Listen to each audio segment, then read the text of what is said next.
Welcome to The Whole Pineapple. I'm Ruby Boris. And I'm Ann Judge. The Whole Pineapple is a podcast about wellness focused around fertility. We'll talk with experts on a wide range of topics, including nutrition, stress relief, sleep, mental health, etc. And we'll dig into the issues that can cause fertility challenges, like PCOS, or early menopause, or cancer treatment. So if you're curious about your fertility, whether you're ready to start a family, or you're preserving your options for the future, let's dig in. Hello there, lovely listeners. It's Ruby here. Just wanted to jump in and let you know that if you can tell from our conversation in today's episode that we recorded quite a while ago, you'd be correct. We recorded with our guest way back, about 6 months ago, but we decided to delay releasing the episode until October because it's Pregnancy and Infant Loss Awareness Month.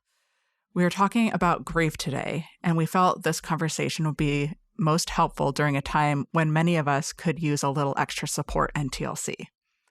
Most of us have been impacted by a pregnancy, infant, or child loss directly, or know someone who has. As helpful and needed as this conversation is, it may not be the right time for you to listen. So do a quick self-check-in. Are you in a good place to learn more about your grief today, or is it maybe not quite the right time?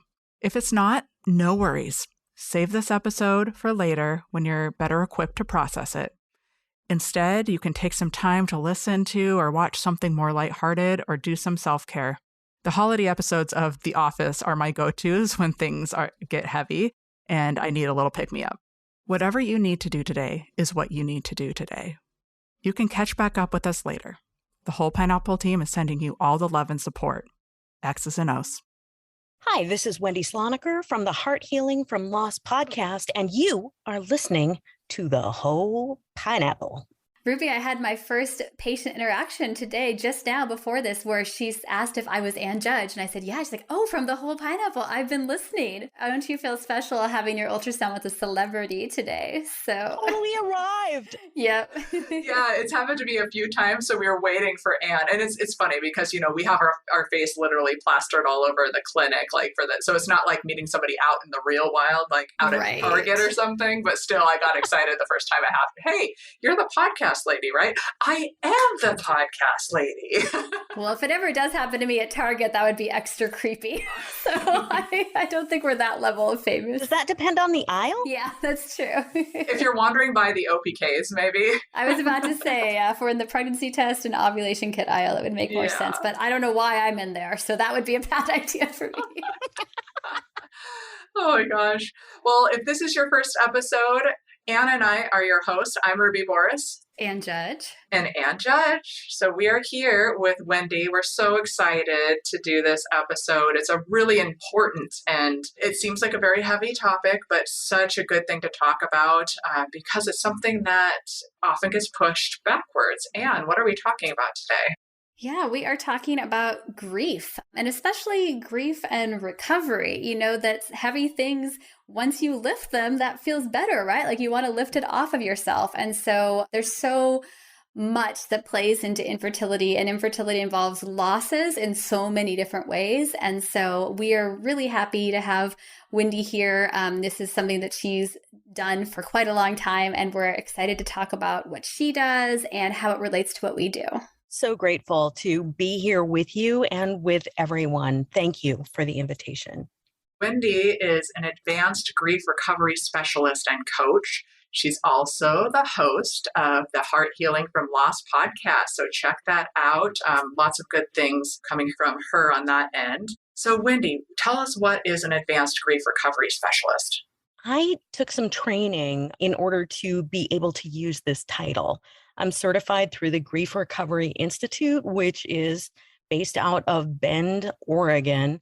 And it's a protocol. So it's tools and conversation, like exercises that take a look at timelines of grief and specific relationships and what happened in order to identify and process specific emotions. Essentially, it's based in cognitive behavioral therapy, and it's a string of exercises and tasks and conversations in order to apply a method. That's how we get to the method.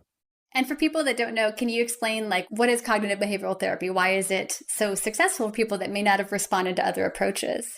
Here's where I'm a coach and not a therapist. So I know a bit about cognitive behavioral therapy. It is more personal and active based on what I know of it, which is not a ton. Part of the reason that I did choose this protocol, this type of work, is because it has been published in medical journals to its efficacy. So I don't know a whole lot about CBI other than it's an acronym. And this is what it's built of. We are very familiar with cognitive behavioral therapy, both for our counselors, but also in the world of lifestyle medicine too, because it's big on behavior change. So when it comes to lifestyle, behavior change, nutrition, moving your body, all sorts, anything that you want to change for your health or otherwise, CBT comes up. It is very evidence-based. And the fact that you can apply it to so many areas is very interesting. Because change is hard, right? Change is hard whether you're trying to make physical patterns or mental patterns be different. And it's not about will. We can all want to be different, but how do you actually get to a place? And that's where CBT is so helpful, is you're trying to really say, let's not just be warm, fuzzy and talk about feelings. Let's say, like, how can I restructure my thoughts? How can I, find patterns that are going to be more helpful for me and help me feel like I am making a path forward when I'm stuck in a cycle that's not serving me? Right. In a way that's believable. Mm-hmm. The whole thing about wanting to change and having an actual change occur is like, we need to also make it believable for our inner voice. We got to get to the heart through the brain. The brain's kind of the gatekeeper of all the things. So, well, at least the thoughts. So making sure that something that is accurate and believable for us is part of the process. Thoughts are really powerful. This is part of cognitive behavioral therapy, is changing the way you think about things and using that to heal or to make a change. So really, really helpful, I imagine, for grief and dealing with loss. What brought you to this path? Like, how did you get interested in doing this work? I had a personal event happen that I felt utterly ill-equipped for. In 2019, I was in a completely different field. I was in copywriting and freelance writing, and I came home early from a workshop and I found my wife on the floor. It was kind of one of those things where it was my worst nightmare that I walked home to, and she's okay. She's fine.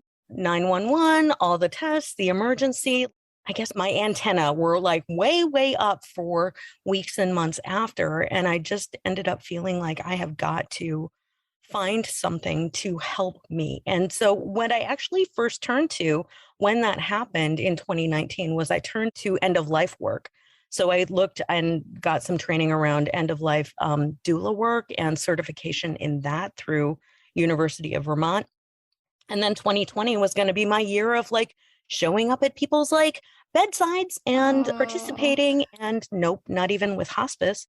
So grief was relevant. Which is so awful, because there's so many things I've been reading lately about this epidemic of, kind of glacier style, right? Like we see this little tip of loss for what's happened with the pandemic, but there are all these people that have been impacted that weren't able to express their grief in any of those normal ways and didn't have those support structures that would normally be there, didn't get to have those connections. So, you would have been such a great resource. I know, if there was ever a time to need an end of life doula or a loss coach, like this whole past 2 years would have been really helpful for a lot of people. Wow. So then you had to go into a different direction. Right. So, that didn't work. And then, my freelance writing, I allowed it to die, but that doesn't mean there weren't any feelings. Right. Mm-hmm. So, I'm going in this whole new direction, which is awesome.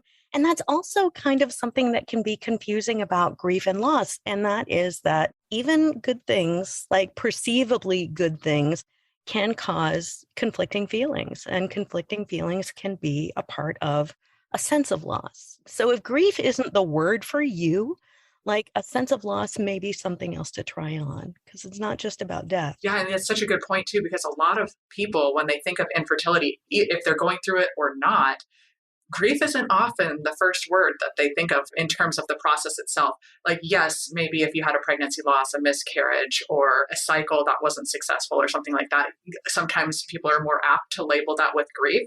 But going through the process itself, it's harder to label that. And people don't often recognize the signs of grief in those scenarios. And you're so right that you can have a situation that, your primary emotion is joy, but you're still feeling grief with it. And that can be really hard to express, especially when we have patients that are finally pregnant after treatment. Often they're still working through that experience and they're still grieving the loss of the experience they thought they were going to have. They didn't get to just, ooh, my period's late. I peed on a stick. Ooh, how am I going to break the news? Like they're never going to have that experience that they maybe imagined wanting to have, or getting to share the news with their partner when they were the first one to know. Instead, you have a whole team of lab people. Like there are losses that are part of even the very joyful situations that we have. And we don't often give people the space to verbalize that, which I wish we did. Well, we haven't been taught. Like, we don't know how to do that in our society and in our culture, and certainly through like vast media channels. We're taught about how to win and succeed and achieve and impregnate. And so when it comes to like not sticking the landing, if you will, we really don't know what to do. We're not equipped. Yeah, we don't talk about it. Our culture is not good about talking about hard feelings, loss, anger, anything like that. We tend to try to get out of those conversations or out of those situations as soon as possible because it's uncomfortable for us to talk about. There's that natural human tendency of trying to protect yourself. And so when an emotion is scary and you don't want to imagine yourself in that situation because it's happening to someone else, you want to just pull away from that. It is this sort of self-coping technique by thinking, well, that can't happen to me. Something else happened to them that I'm not doing. So, they're going to sort that out, but I don't have to feel it that same way. And it's sad because you need to have that space to be able to sit with emotions that are uncomfortable. And natural. This is 100% natural, normal response to loss. We're like built and wired to feel these feelings, even the ones we don't want to. Often what I work with in folks is that they begin to judge themselves for having these feelings. And so that's an additional pressure that is actually not helpful to probably the end process on a fertility path. Creating, like a family has its own set, and we're never going to know what the path actually is or looks like until you're in it and doing it and like actively going for it, whatever that means. Yeah, I actually have this conversation with patients a lot because anxiety is a huge and real and understandable thing that people are going through, especially if they've been in this. Well, even coming into the visit, one of our very first episodes, we talk about that very first visit, going to fertility clinic. There's lots of emotions there, but the anxiety alone, I get a lot of patients that start to get on themselves about being anxious. They're like, why can't I? I'm stressing myself out about being stressed. And I say, if there's anything that you can do, is just let yourself be anxious. You just know it's going to happen. It's okay. It's one less anxiety to worry about the anxiety. Right. I would love to offer something that is repeatable, that isn't going to like instigate a fight with your inner voice. And that is potentially, this is what anxiety feels like for me right now. This is what it is. I'm in this moment. You're actually processing it when you are like with yourself and present to it. So part of this too is that we have not really been taught to feel our feelings. Don't really need help with the happy ones. Really could use some, like assist with the challenging ones. So for, those who are experiencing high levels of anxiety and are like, what's wrong with me? Nothing. Mm-hmm. There's actually nothing wrong with you. You're human. I mean, that's the reason in cross-cultural studies, like that's why you look at, when did societies start burying their dead? What animals have a ceremony to in some way honor, or like that's a very cognitive sign that when something bad happens, you have to feel that and mark that in some way. And that's something that's crucial to us having bonds and working together as people, as opposed to just nomads out by ourselves in the desert. Exactly. And sadness, I've been reading Susan Cain's latest book that just came out, Bittersweet. Forgive me the tagline, I might be just not quite there on, but it's how longing and yearning make us whole. And she talks about how sadness and senses of loss and grief are actually where we access compassion for each other and ourselves. Yeah, absolutely. Well, if you think about having love, part of that is in the background, you have this sense of never wanting to lose that kind of thing. So you can see that you almost need to have those feelings in order to appreciate the love and everything. Not to say that you need to like appreciate your infertility journey, because it's okay to hate that. Yeah, but that whole conflicting feeling. And I do want to offer like, hey, am I feeling grief or not? I have a bit of a definition that I'd like to offer, and that comes when a familiar pattern or routine stops or changes. So this kind of definition can be applicable to death, but it can also be applicable to, various other changes that you may experience in a good old human life, real life and living events happening now. And when someone comes to see you, what's one of the first things that you do? How do you kind of assess where somebody's at and figure out what their plan is going to be and how you can coach and help them move forward? It's definitely a consultation. And so that is where the critical element in going through grief work with somebody is emotional safety and feeling comfortable enough to talk about things that you absolutely would never talk about or haven't talked about. It could be that loss has just happened, but I've talked to people, there's no like real one time that you should start. It's when you feel like ready or you're curious about what it might look like. That's all okay. Just because you're curious doesn't mean you have to jump in, doesn't mean anything. It just means that, hey, that's an indicator that I'm open and interested. Thoughts and feelings management comes into play. And so I may ask, like, how long, especially in the case of a fertility path, I will ask things like, hey, when did you start thinking about wanting to become a parent? Mm-hmm. That's so key because, yeah, people's infertility journey doesn't start after a year of unsuccessful trying. It kind of starts when they first imagine themselves as someday being a parent. Yeah, which could have been in childhood. They could have had this dream about their family for decades. So that's identity, right? And that is part of like how we view ourselves and what we imagine that we would want and love to experience in our life. So those are the sort of things that I'll ask. And it's really like the most important thing is that the person feels emotionally safe. And so that's something that we agree to in the consultation, but I also start every session that way too with 3 agreements. And that is that we agree to work with honesty in order to exchange and build out a container of emotional safety. Included in this is the second thing, that's absolute confidentiality. And the third thing is the concept or the agreement that every single loss is unique and individual based on your relationship. Like we go through a lot in life. And so if we can come to the understanding that we don't have to diminish our experience, we don't have to apologize for human feelings or human experience, every single loss deserves the dignity and honor of being grieved. Those are the things that I ask for and build on. So that comfort level is really important. Yeah, and I imagine so each loss that happens, we can have losses in lots of different parts of our lives and they intersect. It's not like each loss lives in a vacuum. So as you're dealing with one loss, it might bring up losses somewhere else. And going this back and forth, it's very complex. Often moments that are happy bring up other moments that are sad. I've definitely had patients where they're pregnant and they're so happy. And suddenly now the fact that their mother passed away 10 years ago is because they had just imagined what it would be like to get to share this with her. And all of a sudden they're like, why am I thought I had worked through this. And now this is all I think about. So yeah, these things don't leave us. They're going to come out at different times in your life. And if we don't know what to do with them, like many in our society don't know what to do with negative impacts or losses, we tend to store them in our bodies.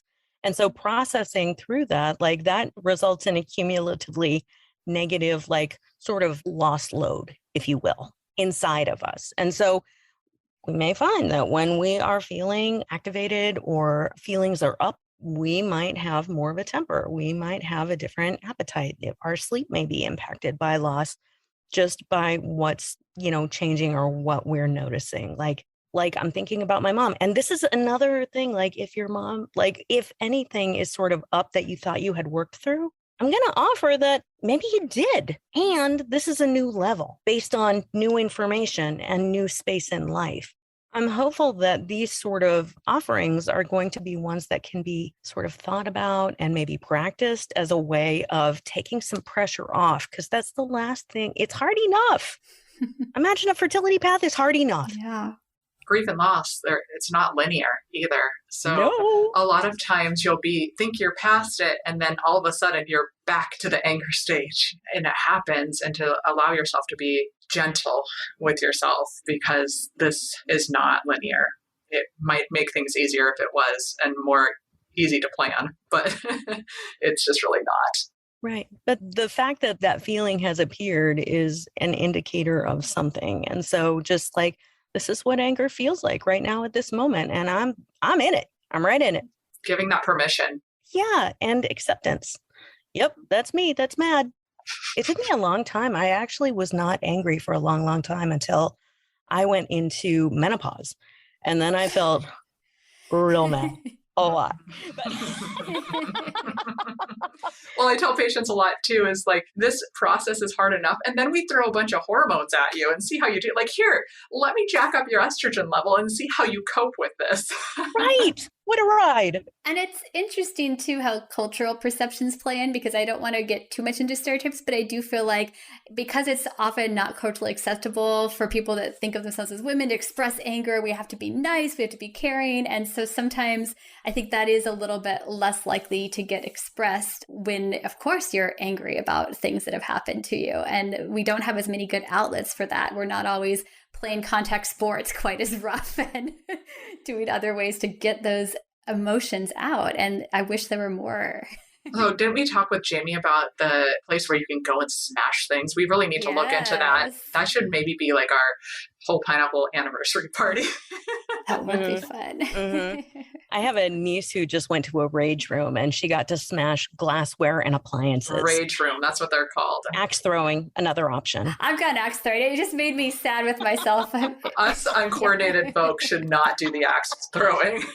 And that's definitely not an at-home activity. Yeah, coming from the person who literally knocked over their water on the very first recording, I think I'll stay away from the sharp objects. Yeah, not even. So what are some of the other techniques that people can use? I mean, what else are you're doing once you've kind of identified what those emotions are and what the goals are? That's a lot of the job, actually, is like sort of getting to a place where, hey, like, what is this emotion? And for some, that's really hard because not everybody has like a lot of access to emotions or the words that go with the emotions. I'm talking about that pressure of like, I don't think I'm doing it right. And what's wrong with me? Nothing. We're going to learn something a little bit new and we're going to do it in a gentle way. And maybe you don't need the words right now. How can you describe what's going on? And so I want to offer a little bit about how to feel a feeling, because even though it sounds remedial and super 101, I did not learn it in school. I'm in my early 50s. I don't think they're teaching it quite now. I've been binge watching Crazy Ex-Girlfriend, and in the initial thing, she's having her kind of breakdown. She's like, I'm just happy. This is what happy feels like. This is what happy feels like. But it's true. Like a lot of times we're trying to tell ourselves like, I should be this. So I guess this is what this is. But that's not necessarily true. Yeah. So some of that is going to be informed by what's going on somatically. So what's going on in the body? Like if we were to talk about the example of anxiety or anxious feeling, like in my body, it's a lot of fluttery and fast movement in my chest. Sometimes it can also make my spine warm. I can also feel a little bit fidgety, or my skin can feel a little like crawly sometimes. I experience thought loops, which is not necessarily in my body, but it is something to notice. So that's what anxiety can feel like for me. And so getting into the sort of lab coat of it, or the detective coat, if you will, if you prefer a trench coat, sort of going in with, hey, what is happening? Like, where am I feeling it? Is it warm? Is it cold? What's the nature of it? Is it fast moving? Is it kind of slowing me down? Is it very heavy? What is the feeling? Even if you don't know what the feeling is, what's going on in my body? Yeah, I actually just did wellness coach training, or at least one module of it. And one of the things we talked about is, instead of using words to label emotion, to use color or music, like genres, or something else. Like, what animal would you feel like? I really liked weather was another one. Like, how are you feeling weather-wise? Or I think I've brought this up before. My medical assistants know what my mood is like based off of what my music is in my office that day. And they also know it's been an incredibly stressful day if I'm rearranging things out in the waiting areas, if I'm straightening chairs and papers. I'm a little stressed out. I'm trying to gain some control. So. When my kids were in preschool, that was our little daily report card. We'd pick them up. They'd be like, you had a smiley face, or there was a rainbow, or there's some clouds today. And it was very much like, this was how the overall mood of it. And I'm like, oh, so toddlers, they can do this, but adults. Cloudy with a chance of rain. Right. And so like activating your imagination is something that we also get to practice in this, because it's like, okay, what am I feeling? Like I work with several clients right now, and some of them say, this just really sucks. I'm like, we're going to talk about sucking. Mm-hmm. Oh, I use that term all the time. All the time. Either whether it's the fertility process or if someone's had a pregnancy loss, I say, I'm so sorry. This just sucks. There's nothing really else to say besides this just really sucks. Oftentimes patients are like, yeah, it does, because sometimes we don't have the words. There's just so many words that sometimes just saying this sucks is helpful. It reminds me of there was an episode of Parks and Rec. In this case, it was a male partner trying to fix all these things that were going wrong. And what she really needed was just for him to sit with her and just say, that sucks. Yeah, like you can go deeper in, you can have a conversation about it, but identifying and just like saying, yeah, here's what that is. I don't know what else is involved, but sucks is totally nailing it right now. Yeah. So that's one thing, is like coming to learn, and it's ongoing. What sucks for somebody else may be somebody else's different feeling. So this is how it's so fascinating, because everybody's experience is ultimately unique. We have universal like grief. We're built for these feelings, including anger, including all the not favorite ones. But it's also like so personal. So when you're having these sessions and you're working on feeling feelings, are you giving people homework too? Are you telling them things they can do on their own? How do we help get more in touch with what we're actually feeling in the moment? The noticing is a big deal. And it could be just like the reassuring part that nothing's wrong. You're not doing it wrong. You're actually built for this. And what is it? Oh, it's just in this moment. Because if we have like so many thoughts in a day, it's like 40 or 60,000 thoughts in a day. Feelings are generated by thoughts, and we take a lot of action based on feelings. So you can see we're going through a lot on a daily basis. So having the practice and just being willing to try on different, also accurate thoughts in order to create a feeling that is believable, but maybe less painful, is part of the homework. And how do you help people move on from feelings that are probably not helpful, like blame and guilt and like all these things that we can get stuck in those thought loops for? Mm-hmm. Yeah, this is such good questions. And these are such good questions. And it comes to a lot of willingness on the part of the client. So like, okay, what's really cooking for you right now? Do you find that you have contempt or disdain or blame for a partner that you're trying to take this path with? Okay, let's just go ahead and be with that without judgment and find out like what's underneath that. When else have you been feeling that? So it's conversational, but it's also like we go kind of deep based on history. And I don't know if it's a seasonal thing or what right now, but abandonment and rejection are big in my practice right now. And I'm not sure if that comes up in your practices or if you see that, but based on previous stuff with parents or biological families, abandonment and rejection are pretty big. But blame and guilt also, like you can blame yourself, you can feel guilty yourself. Yeah, I would say blame and guilt are probably, and shame are very common in our practice. That's what tends to come up. Certainly, I mean, Anne, I'm sure you can think of a lot of patients that have had like outside, like maybe some prior relationships or outside relationships. And I'm sure there's more that's contributing that we don't even know about. But oftentimes what we're dealing with is self-blame, self-doubt, shame, anger towards self or partner or both.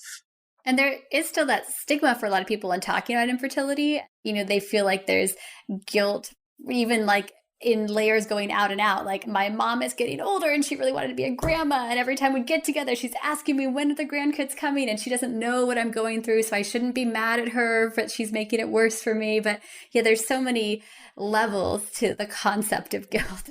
My best friend just got pregnant and I love my best friend, but I don't want to be around her right now. Well, especially my best friend just got pregnant with her third kid, and I'm still waiting for my first. And it's like you feel like you have a certain compassion bucket, and certain people drain it faster than others. And how do you still support people in the way that you feel like in some alternate universe, if you were the person you thought you would be a totally different friend right now? Doesn't mean that you don't love them. Just it's where you are. It's a completely different space and place. If you have somebody who's been trying to get pregnant for 3 years, and then somebody who like effortlessly, like, that's disappointing and conflicting feelings again, right? Excited for them. Great. And ow, because we have these brains that try to make meaning. Oh, she is, then shouldn't I be? Or what's wrong? Like, it's so repetitive. It's so baffling and pervasive that catching it and just saying, actually, there's nothing wrong. This is just my path. This is what I'm going through. This is what me and my partner are going through. This is how this one's turning out. Do I want it to be different? And this is part of hopes, dreams, and expectations that is a great thing to talk about and frequently comes up is hopes, dreams, and expectations. That touches back to when were you starting to think about becoming a parent? When did that start to become your dream or your hope? What is it that's going on based on who you take yourself to be and what you want for yourself and your family and your partner? That conversation maybe with your partner, or even if you don't have a partner, that conversation with yourself. I'm ready to start my family. What does that look like? And then in your head, you start to paint that picture. Is that child going to have lots of hair? Is it going to be dark like my partner's? Or maybe it's going to have my mom's red hair? Or is it going to be like me? All sorts of things that come up. You have, and it's totally normal to have this painting in your head before you even get to the point of even trying, just making that decision that you're ready to build your family. You already have started to pick up that paintbrush and add to whatever your picture was before even that. Like, I always wanted 3 children or, something like that. Family plans have been established far before you have even started to try. Yeah. Sometimes back in the, I picked up my first doll or toy or Chewbacca, whatever. Or I have 9 brothers and sisters. I know I want a big family, or I'm an only child and I want a big family, or I don't want a big, little things like that. Well, I think that's part of the reason that we talk so much with patients about honoring and recognizing all different kinds of losses, because sometimes when people have, for example, an early pregnancy loss, they had a positive initial level and then it drops and they get a period. And sometimes people feel like they shouldn't be allowed to grieve that the same as like a later loss. But from that moment that you have that positive test, again, you have all these plans and images and things that you start thinking about. And that's measured way beyond the weeks gestation that the pregnancy might have stopped growing. And we want people to have a space to honor and recognize that as a very real grief. Yeah, loss comparison is a big thing for us. Oh my gosh. It's brutal.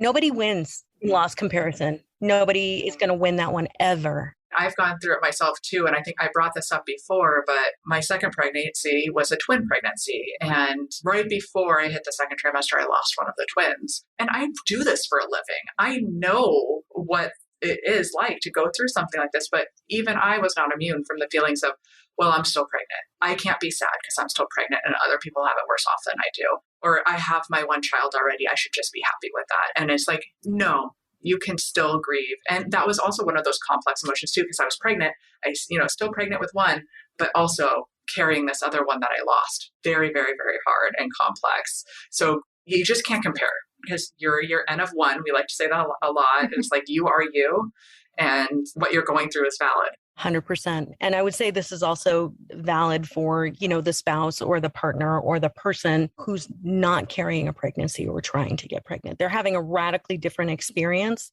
than you, but their own. So hard. It can be really heavy, and there's still nothing wrong with feeling these feelings. In fact, it really gets to be a problem when we're not feeling the feelings and we tend to avoid or distract or resist or simply react to having a feeling. Like there's going to be this big outburst about having this feeling rather than feeling it.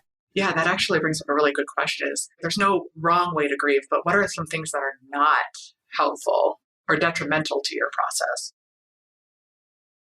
I'm going to say that some of the things that happen and come up is like around distraction and deflection, for want of a better example. The one that's coming to mind right now is like when everybody started learning how to bake when the pandemic went down, our first shutdown, and everybody was like, sourdough is my answer. Trying to talk yourself out of your feelings is really just going to do you a disservice. It's such hard work. Often in grief, what happens is there's kind of a fog that comes in, kind of a sense of numbness, a sense of a lack of aliveness that can come in as a feeling, and trying to push through that based on the time off you may or may not have from your work. You perceive like other people or how they're getting through it or how fast they're getting through it. The comparison thing is really just not going to serve at all. And it's so compelling, right? It's so real. And taking and claiming your own experience is really going to be your best bet. I would say, I guess, anything that involves the opposite of what you're saying, that's like masking your feelings. So whether that's substances or, anything where you're just kind of, instead of feeling those moments, well, how can I turn down the volume? Yeah, exactly. I mean, I think that's probably a very common, not very effective technique. I mean, in the moment, it sure might work to drink that whole bottle of wine. You forget about it for the moment, but you're not actually working through anything that way. Right. Well, and that's the difference between like short-term relief and long-term. Right. Like, okay, am I going to process this? Do I have the wherewithal to do this right now? If I'm in the grocery store, that's a no. Like, okay, I'm going to hold onto it and be with it. And I'm going to allow for a release of it. Some tears are going to come. I'm going to be able to yell into a pillow. I used to not joke about like wanting to install like a soundproof walk-in freezer, like during my highest menopause days, like really having that safety and space to just allow for your own experience, whatever that is, even if you hate it or it sucks. And in that moment of grief, I know you can feel like you're at this bottom of a dark tunnel. Like, how do you help people have hope, help people know that there is a way to feeling better, and that even things that do seem insurmountable in the moment, as time goes by, like things are going to in some way be at least different than they are right now? How do you kind of help people see that light? Sometimes they really don't want to hear that, like, it's always going to change. It really depends on person to person. But my experience of being in that kind of chasm of dark, and I don't know what's going to happen next, but I dread that it's going to be worse than what this feels like, it's still going to change. Here's another thing is like we get so fatigued in grief that we feel like we just don't have a lot of energy. And so the nurturing piece and the gentling piece is like, it doesn't feel good right now. This is a really hard moment, and I'm going to take care of myself. I'm going to take care of myself and be with myself. And I'm also going to know that change is bound to come, because I didn't feel like quite this way 5 years ago. I didn't feel quite this way like 10 years ago or 3 months ago or whatever it is, because it's always going to change. Like we can change if I'm willing to do something. Like sometimes hygiene is tough when we're in total grief, like rinsing your mouth, brushing a couple of your teeth. I know that sounds gross for some of you, but when you're really in the dark of it, like a shower can feel like way too much work. Absolutely. If you have the wherewithal to like get up and be willing to brush a couple of your teeth, then maybe like you end up brushing all of them. And maybe you go from the bed one day to the couch, and that's progress. I'm going to count it. You being willing to count it is also part of you honoring your own experience and your feelings. It sounds very slow, like in our culture. It sounds like there are a lot of people who say, I really don't have time to slow down and feel this. And I imagine in a fertility path, like where there's a monthly cycle, like what do we do?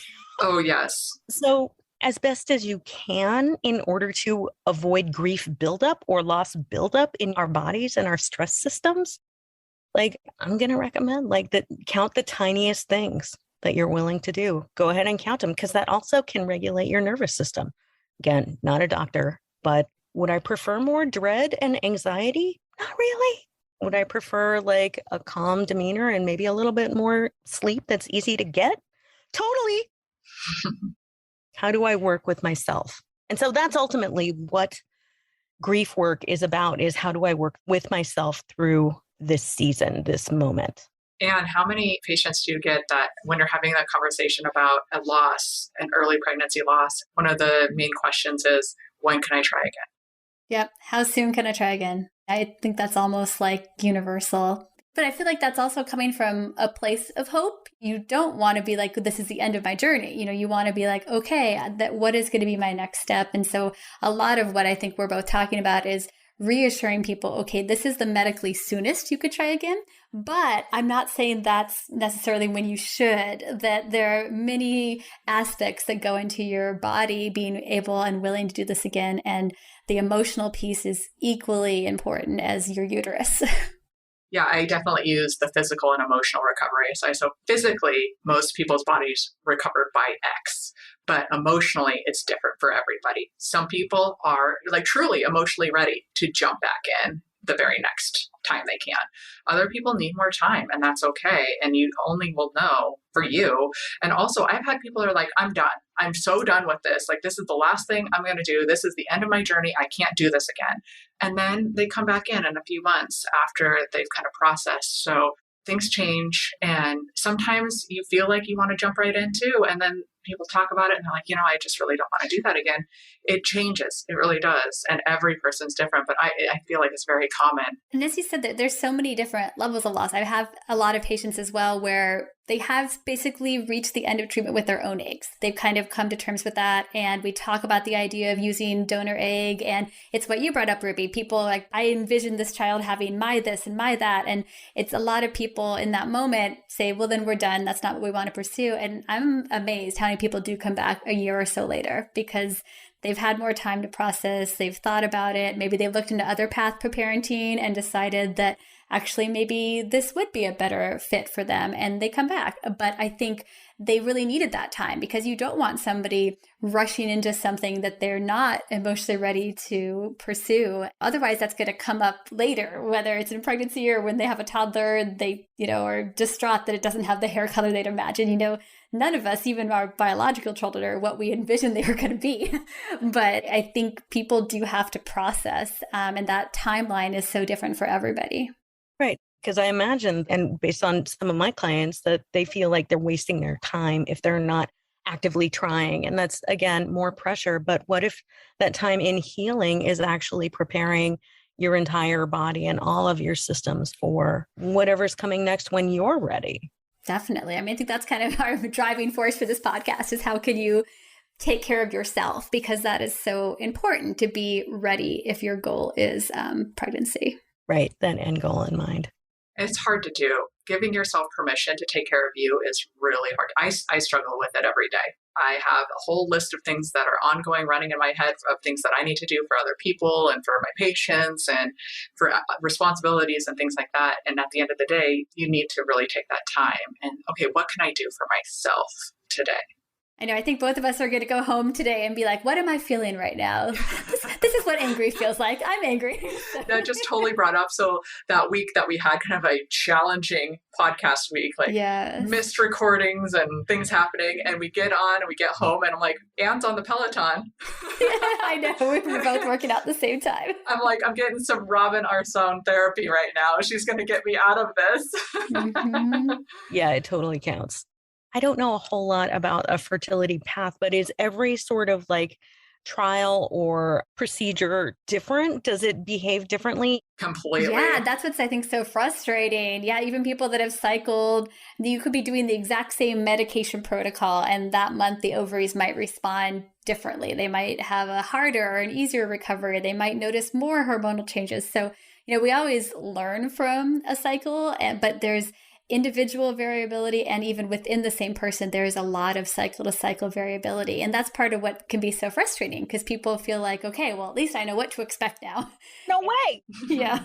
And life says, haha, here's something else I can toss at you. It would be so much easier if it was more predictable, but totally not. One thing to sort of be aware of, or I wonder if it would be useful to wonder about. I've been talking about grief anniversaries, like when something happened this time last year, this time 3 years ago, this time, like our bodies can remember a lot and feelings can come up that we aren't always super conscious of, but sometimes it can be traced back to a calendar sort of season, or when I quit drinking, it was like, oh, right around like my belly button birthday was when I quit drinking. And that was 16 years ago. Well, 2 weeks before, I'm starting to feel some feelings. And so I wonder if that may have some use. It absolutely does. It does. And it's often calendars people don't even think about. Like, it might be, okay, when I started this cycle, if this cycle had worked, my due date would have been X because I wheeled it out in the calendar and then it didn't get pregnant. So no one in the world is going to think that that was some date that's important for me. But it is, because in my mind, I had thought about that future. Here I am on my due date, going into an egg retrieval, just so hard. And yeah, you're right. Oftentimes the date, your partner might not even recognize that date's importance. And you don't always want to tell them because you don't want to seem like you don't want them to know that you are already imagining this whole future. It's so hard. I found out that we lost our twin on Dion's birthday, and I struggled going home to tell him whether or not, that day. It's something that I always remember. And luckily, we still are able to celebrate his birthday, but, it's always part of the narrative now. Yeah, we got our diagnosis of our infertility and what was going to have to be. It was on 6/6/06. So I always realized, like, that was the evil day I found out that we had this. Oh, my goodness. So I What does numerology say about that? Oh, my gosh, I know, exactly. I mean, I don't think about it the same way anymore. That tells you it's been a long time now. Like, I haven't really even thought about that date now until we brought it up here. Like, you do process, and the things that feel so raw and so painful in the moment, as you said, that it's not like it's ever going to go away, but it's going to be different, and different is good. Different is at least something. Yeah, that's what humans do. We find patterns. We're really good at finding similarities and patterns. And so if you are struggling on a certain date or something triggers you, it's okay. It's natural. That's what our brains do. So you might be just walking down the aisle and see the Oreos and be like, oh, I had Oreos that day. I was feeling so bad after my negative pregnancy test, something like that. It just comes up. It is natural. This is just what a human brain does. Doesn't mean anything. It doesn't mean you're going to manifest. Just yeah, I'm noticing. Maybe having a thought means you're noticing. How many people have songs that are completely ruined because of something that happened and that song was on? Hand raised. I am very triggered by you too. One of the things in our culture is that there's this sort of people need time alone or time to themselves when they're grieving. This may or may not be true based on the person and what it is that they want or need, even if they don't know what they want or need. And so I really feel like this is an important aspect of kind of the myth of suspecting that people need time alone when they're grieving, because I imagine that people who are on a fertility path or fertility journey, it's already a lot is alone, right? Not talking to a whole group of people until the third month or the end of the first trimester. There's already a lot of alone and isolation going on. Having those trusted friends or even a group that talks about and shares hey, this was my experience, just so you have more input as to how it can go down and what other experiences can be versus this is my experience and I hate it. We've mentioned it before, but resolve.org is an infertility organization that has support groups and things like that for people that are going through fertility issues. And then I know here we have counselors and we've done support groups. And I know you were both in your one yourself, but also have run our support groups. And then we have one specific for PCOS too. So oftentimes your clinic will have resources to give you to have people that are also going through similar things. Because if somebody hasn't been through a fertility journey, they might not know what's going on. Same with counselors. I have found that counselors are great. I feel like everybody needs their own counselor for sure. But finding one that is familiar with fertility is helpful because then you're not explaining. And if you're listening to this podcast because you love someone that's going through infertility and you don't have a lot of experience, that's another place that Resolve is really helpful. They have handouts for family, for friends, so that you can kind of see more. Because you're right, I think there's this natural fear, I'm going to say the wrong thing. They probably just want to be alone. I just won't bother them. I don't want to say the wrong thing. But doing nothing can often really be the wrong thing. And so understanding that mostly what people want is just to know that you are there and that you support them and you love them. I mean, that's all you have to say. No one really wants your advice. They have lots of advice. I think we're going to get into this a little bit more too in our short snack to talk a little bit about how partners experience this, and then also how partners can be supportive, and even family members, people outside of the immediate couple or individual. For sure. Definitely tune in to learn more in our short snack. Yes, it's heavy, but it's important. So, take care with yourself with these episodes for sure. But even just listening to this, you're doing a good thing for yourself. Feel what you're feeling. Yeah. Wendy, any last parting words? Even if it doesn't feel like you can go through this, you're actually already going through it. Even if you don't, you may have the thought of I can't, and you're actually already doing it. And so that's the encouragement that I want to offer is that what if you're already doing it? You don't have to feel like it. Yeah. Sometimes the only way out is through, Reminds me of the jellyfish forest in Finding Nemo. Yeah. All the way through. Yeah. Thank you so much for inviting me into your realm and your world. I appreciate it. Oh, you have been so helpful. And we're definitely going to post, the resources and everything so that other people who want to find out more about you and your services can be able to get in touch. And just as a reminder, her podcast, Wendy's podcast, is Heart Healing from Loss podcast, and you can find it wherever you get your podcasts. Thanks for joining us for this week's episode of the Whole Pineapple Podcast. We hope it was helpful. If you know someone who could benefit from hearing the podcast, we hope you'll share it with them. And don't forget to subscribe, rate, and review The Whole Pineapple on your favorite podcast app. Every rating and review makes us easier to find. This podcast is sponsored by Seattle Reproductive Medicine and is produced by Audiotocracy Podcast Production. We'll see you next time. Have a delicious week.